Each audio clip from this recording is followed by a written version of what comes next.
চলমান পরিস্থিতি বিবেচনায় রাজধানীর যমুনা ফিউচার পার্কে ভারতীয় ভিসা আবেদন কেন্দ্র আইভ্যাক বিকেল ৫টার পরিবর্তে আজ দুপুর ২টায় বন্ধ করার সিদ্ধান্ত হয়েছে।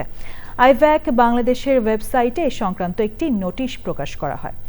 ভারতীয় ভিসা সেন্টারে আছেন লায়লা নওশীন, যাচ্ছি তার কাছে। নওশীন, ভারতীয় ভিসা সংক্রান্ত তথ্য আমাদের জানাবেন। আলাভি, যেমনটি আপনি বলছিলেন যে নিরাপত্তাজনিত শঙ্কার কারণে দুপুর ২টা থেকে আজকে সাময়িকভাবে ভারতীয় visa application centre Jamuna future পার্কে এটি বন্ধ করা হয়েছে এবং ঠিক ২টার মধ্যেই কিন্তু বন্ধ করা হয়েছে। এখানে যে গেটটি দিয়ে ভিসা আবেদনকারীরা ঢোকে, সেই গেটটি কিন্তু বন্ধ করে দেওয়া হয়েছে এবং এখানে কিন্তু ২টার পর আরো বেশ কয়েকজন আবেদনকারী এসেছেন, তাদেরকে ঢুকতে দেওয়া হয়নি এবং তারা কিন্তু এটা নিয়ে এখানে এক ধরনের তর্কাতর্কি চলছে পুলিশদের সাথে, যে আবেদনকারীরা আছে তাদের।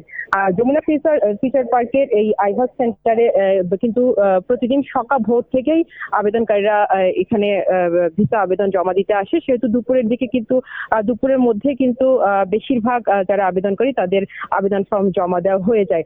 এখন যেহেতু দুপুর ২টায় বন্ধ করার কারণে এখানে খুব বেশি আবেদনকারী নেই, তারপরেও কিন্তু এখানে একটা ভিড় জমে গেছে এরই মধ্যে।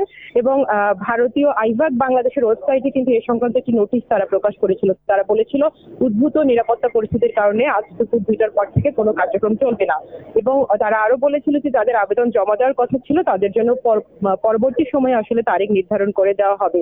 মূলত আরেকটি বিষয় জানিয়ে রাখি, ক্ষমতাচ্যুত সাবেক প্রধানমন্ত্রী শেখ হাসিনা সহ সব খুনিদের দেশে ফিরিয়ে আনা, এরকম একটা দাবির কথা কিন্তু জুলাই ঐক্য নামে একটি প্ল্যাটফর্ম, এই দাবিতে তারা আজকে দুপুর ৩টায় রামপুরা ব্রিজ থেকে ইন্ডিয়ান হাই কমিশন পর্যন্ত একটি মার্চ টু হাই কমিশন কর্মসূচি পালন করবে।